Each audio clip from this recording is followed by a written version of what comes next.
Do you remember when Las Vegas felt like it was built for ordinary people? Not influencers, not hedge fund managers, not corporate retreats. Ordinary people.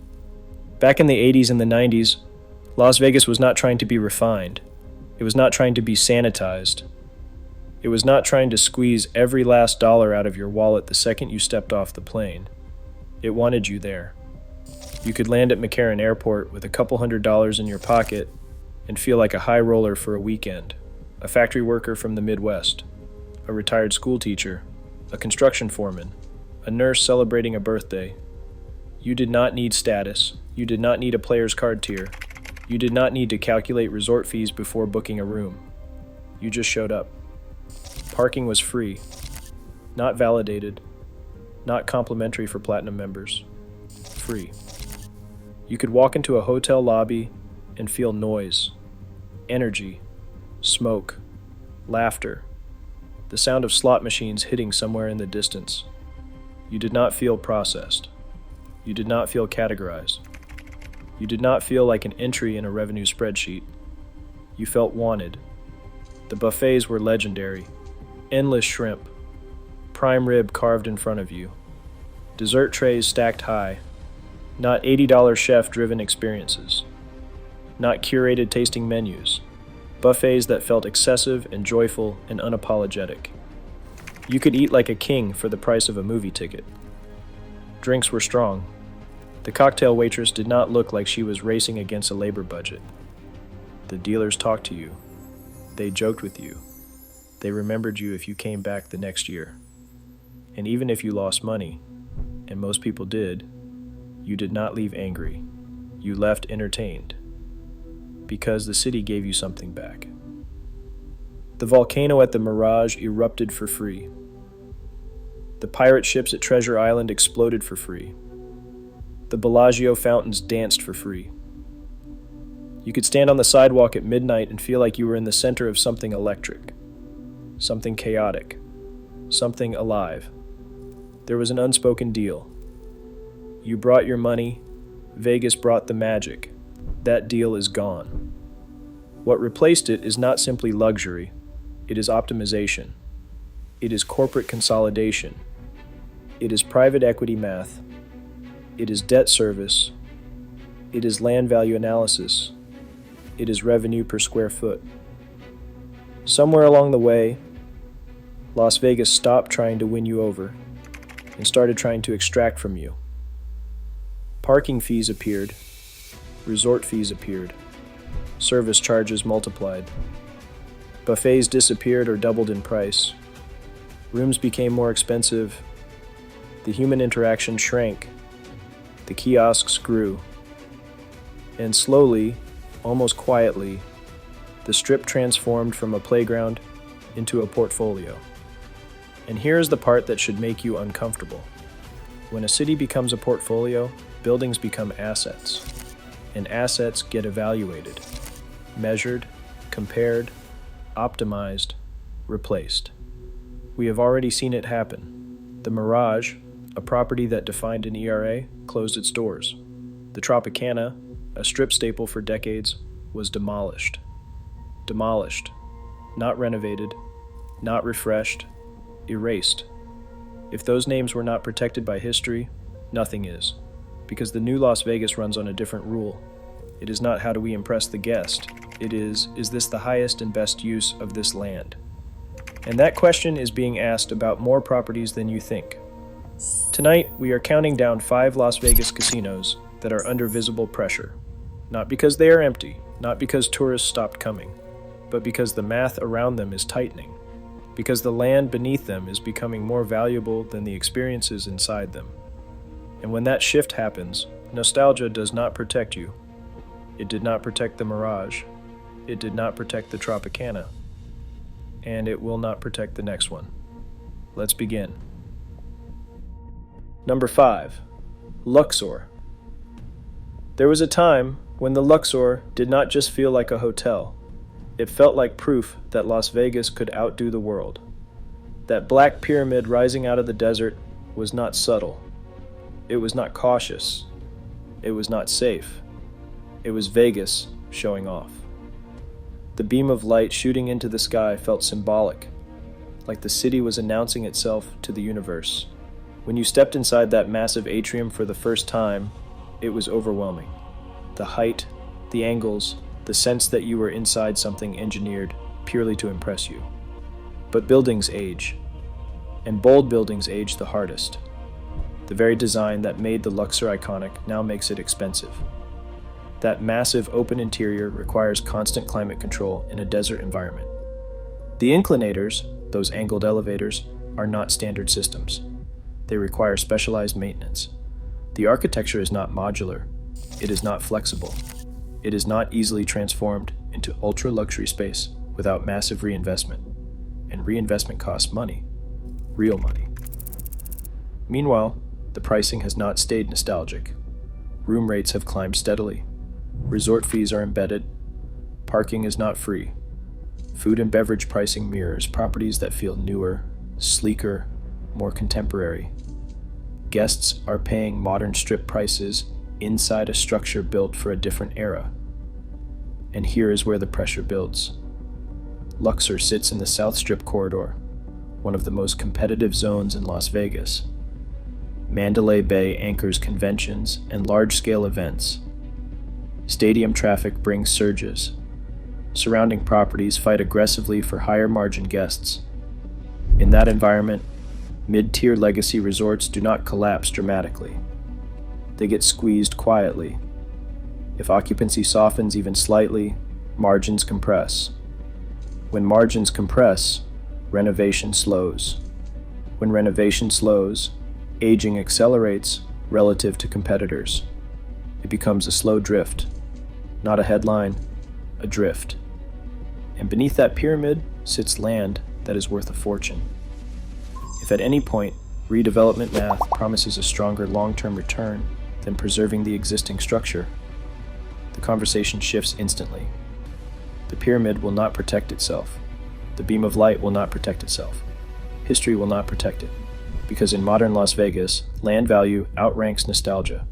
That is why Luxor sits at number 5.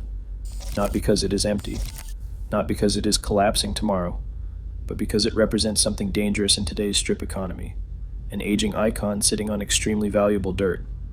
And in 2026 Las Vegas, that combination always triggers evaluation. Number 4. Planet Hollywood.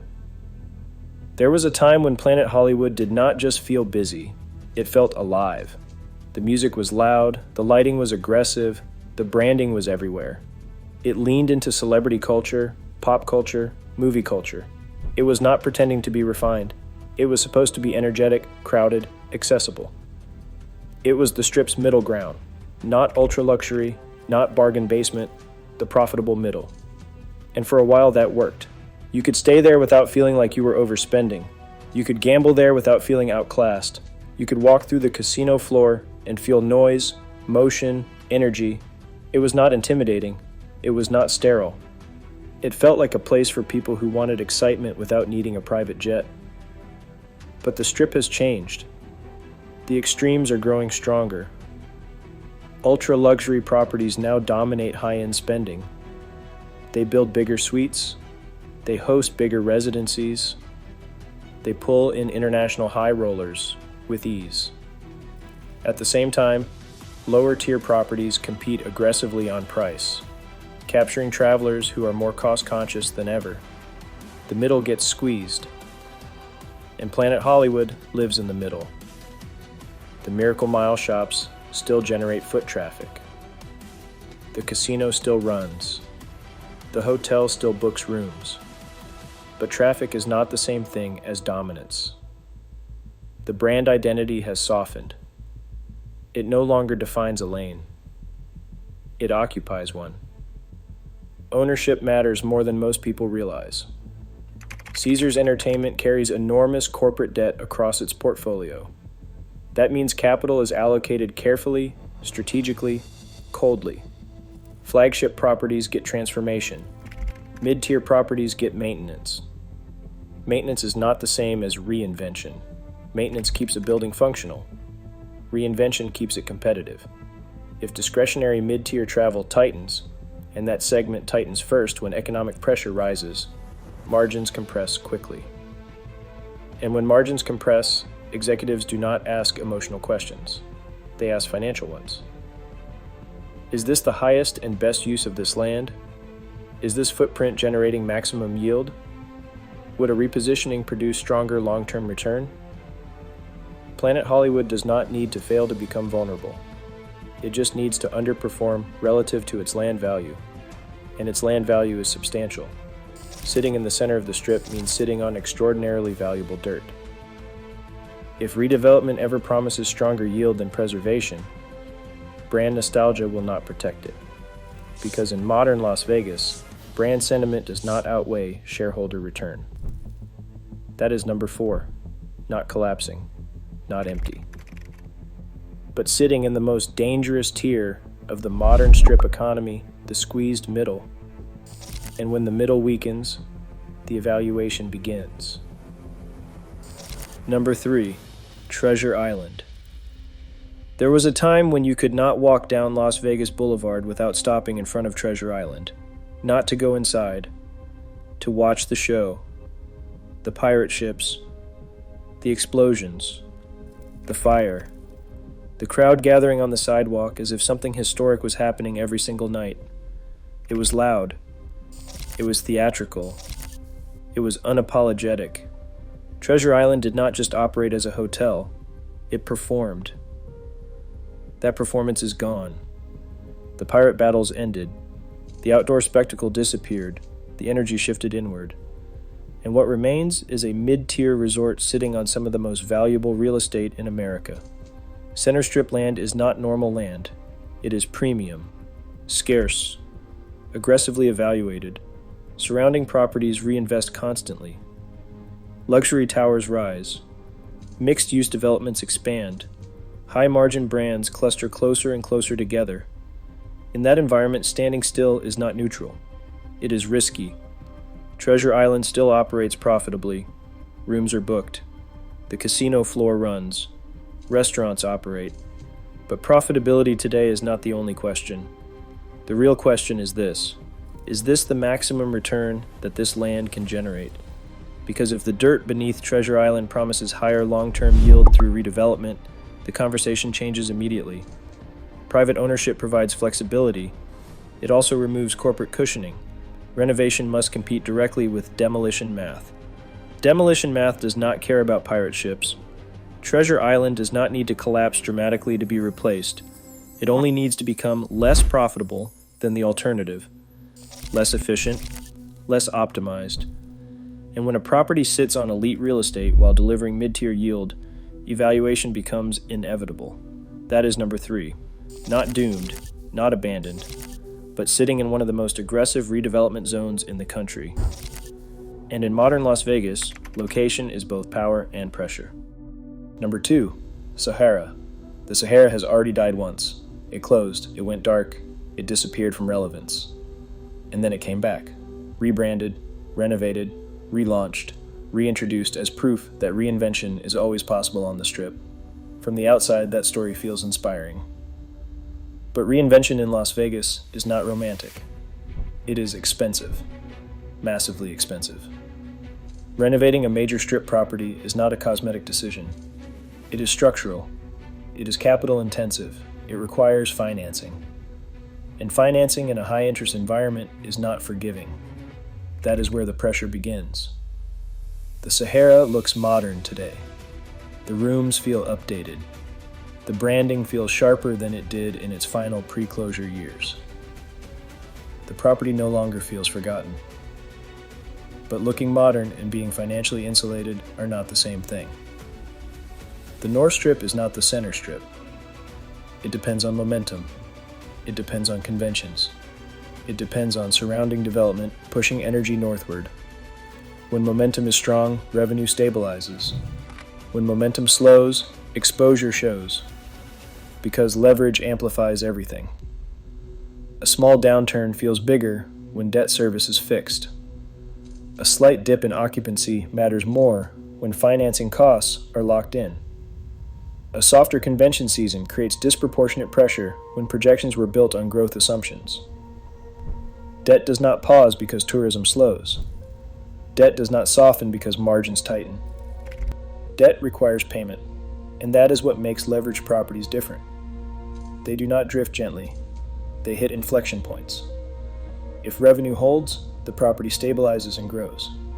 If revenue misses, even modestly, refinancing conversations begin. Restructuring options get explored. Operational cuts appear. And in some cases, ownership changes. Sahara is not empty. It is not visibly distressed. But it is structurally exposed to volatility in a city built on tourism cycles. And tourism cycles are not linear. They surge, they dip, they correct. And when they correct, leveraged assets feel it first. That is why Sahara sits at number 2. Not because it is collapsing tomorrow, but because in a cyclical tourism economy, leverage turns small shifts into serious pressure, and pressure in Las Vegas always leads to evaluation. Number 1. Tropicana. The Tropicana wasn't allowed to fade slowly. It wasn't gently refreshed. It wasn't carefully repositioned. It was demolished, flattened, cleared from the skyline. For decades, the Tropicana stood as part of the Strip's identity. Not the flashiest property, not the newest, but embedded, familiar, permanent in the way old Las Vegas once felt permanent. You drove past it and assumed it would always be there, until it wasn't, because the land beneath it became more valuable than the experience inside it. That was the turning point. Not a scandal, not a sudden collapse, a calculation that said the dirt was worth more than the hotel. And once that calculation becomes clear, nostalgia has no leverage. History has no leverage. Sentiment has no leverage. Yield does.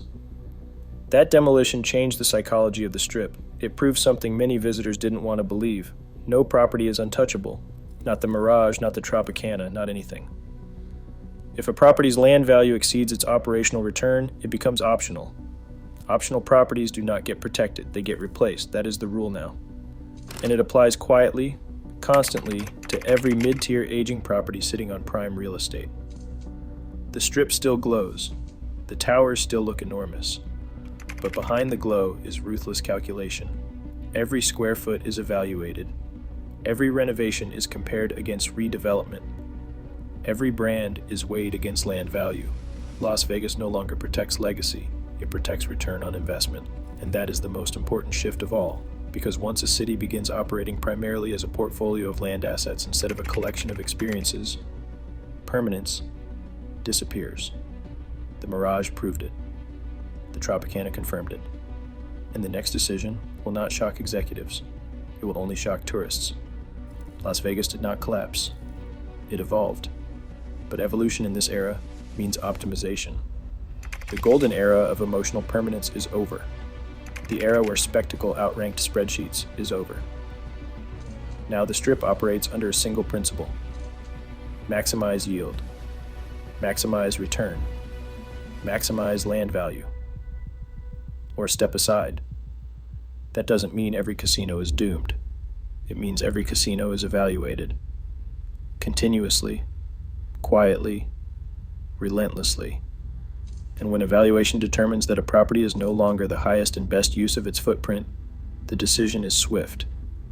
Buildings are not sacred. Brands are not sacred. Only return is sacred. So when you walk the Strip now, look past the lights. Look at the age of the infrastructure. Look at the positioning of the land. Look at the direction of reinvestment. Because in modern Las Vegas, survival isn't about history, it's about math, and math always wins.